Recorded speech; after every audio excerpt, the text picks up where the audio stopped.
돌릴 수, 이 기준으로 돌릴 수 있다면 옳은 것이고, 영광을 가린다면 그릇된 거예요. 우리 근원부터 목적지, 인생의 목적, 도덕성까지 예수님 만나면 단번에 해결돼요. 그러니까 저는 지금까지 사춘기가 없었어요.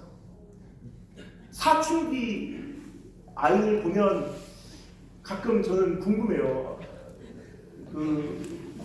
얘네들이 정말 무슨 생각을 하고 살아? 굉장히 감정이 오락내리하잖아요. 그럼 한동안 고민하는 것들이 있는 것 같아요. 난 무엇을 위해 사는가? 난 왜 태어났는가? 이 세상에 옳고 그릇된 것이 무엇인가? 정의란 무엇인가? 정말 많이 고민을 하는 것 같아요. 근데 저는 예수님 만나고 사춘기를 건너 뛰어버렸어요. 왜냐? 예수님 안에서 이 모든 것이 다 해결돼 버렸거든요. 난 어디서 왔는가? 주님께로부터. 난 어디로 가는가? 주님께. 난 무엇을 위해 사는가? 주의 영광을 위해. 진로 문제 한 번도 고민해 본 적 없습니다. 왜냐?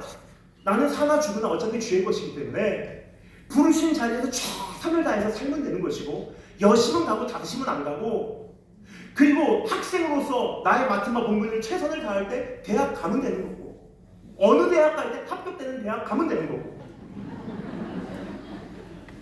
근데 걸어와 보니까 이게 실수가 아니었더라고요. 인도하심이었더라고요. 예수님이 답인 거예요. 근데 문제는 청소년 진로 상담으로 모셔와서 저 일론 머스크는 이렇게 했다. 트럼프 대통령은 어렸을 때 이렇게 했대더라. 이렇게 결단했다. 그 사람들의 전문 분야에서 조금 참고할 만한 내용이 있을 수도 있어도요, 인생에 대해서 배울 수가 없어요. 왜냐? 기초 자체가 다르거든요. 여러분, 만약 우리의 삶의 주된 교제권이 오만한 자들로, 하나님을 경히 여기는 자들로, 하나님의 존재 자체를 무시하는 자들로 오늘 구성이 되어 있다면 우리의 영혼은 절대 건강할 수가 없습니다. 우리의 신앙은 점진적으로 메마르게 되어 있다는 사실을 알기 원합니다. 결과적으로 참된 행복을 찾지 못하게 되는 것입니다. 지금까지 살펴본 내용을 한마디로 요약해보면 행복의 큰 부분은 환경이 빚어낸다는 사실이에요. 누구의 조언을 듣고 있는가? 누구의 편에 서고 있는가? 누구와 교제하며 살아가고 있는가가 진짜로 우리가 행복해질 수 있는 그 길로 가는 가장 중요한 한 걸음이라는 사실을 말씀드리고 있는 것입니다. 두 번째, 행복의 비결입니다. 한번 따라해 감사하겠습니다. 행복이, 근원이 보장하는 행복.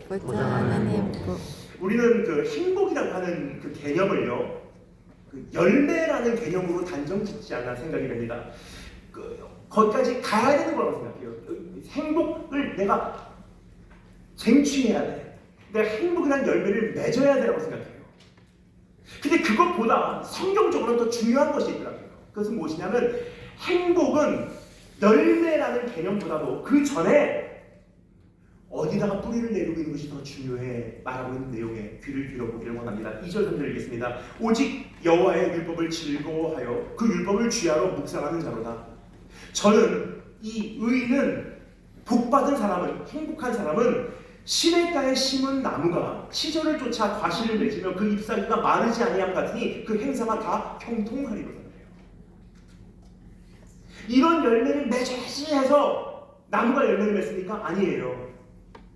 단지 뿌리가 시냇가에 심겨져 있으니까 여기 보면요, 시절을 쫓아 열매를 맺는데요. 열매는 자동적인 결과물이라는 뜻이에요. 중요한 건 뭐냐? 어디에 뿌리를 내리고 있느냐, 어디를 근원으로 하고 있느냐라는 질문입니다.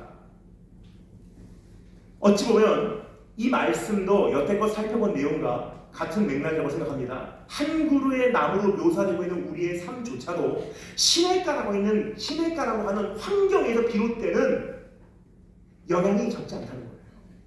환경이 빚어내는 행복.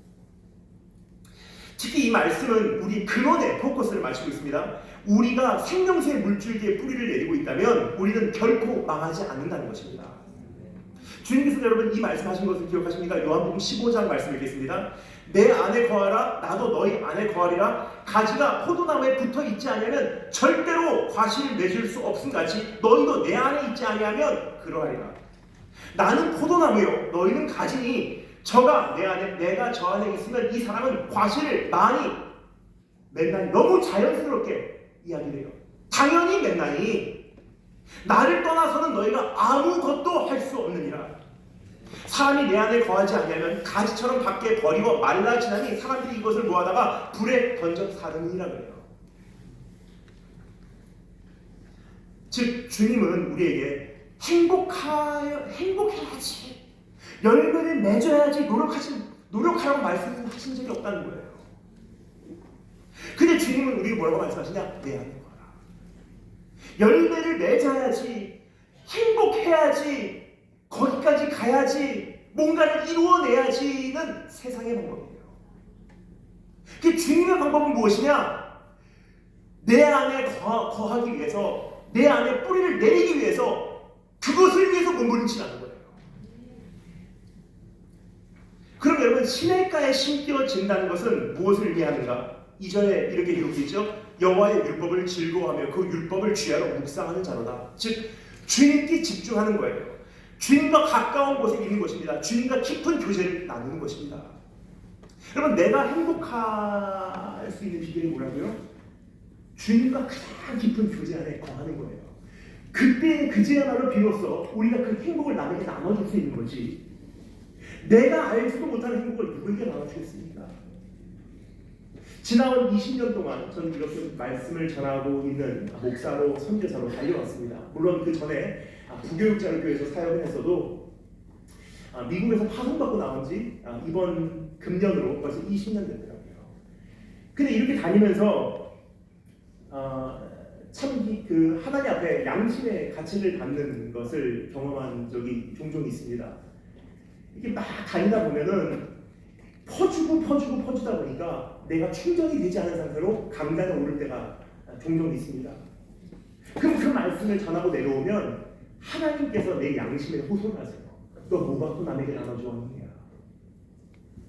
내 자신도 없으면서, 내 자신도 깡통이면서, 내 자신도 오늘 아침 새벽까지 주님과 있지 않았으면서 수많은 백성들에게, 수많은 영혼들에게 뭘 이야기할 수 있냐는 거예요. 내가 예수 그리스도라는 생명수의 원천에 깊이 뿌리를 내리고 있을 때 그 영양분을 빨아들여서 행복을 흘려보내는 거예요.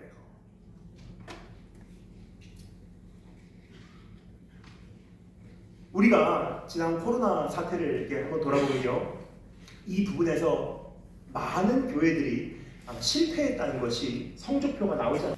코로나가 딱 끝났는데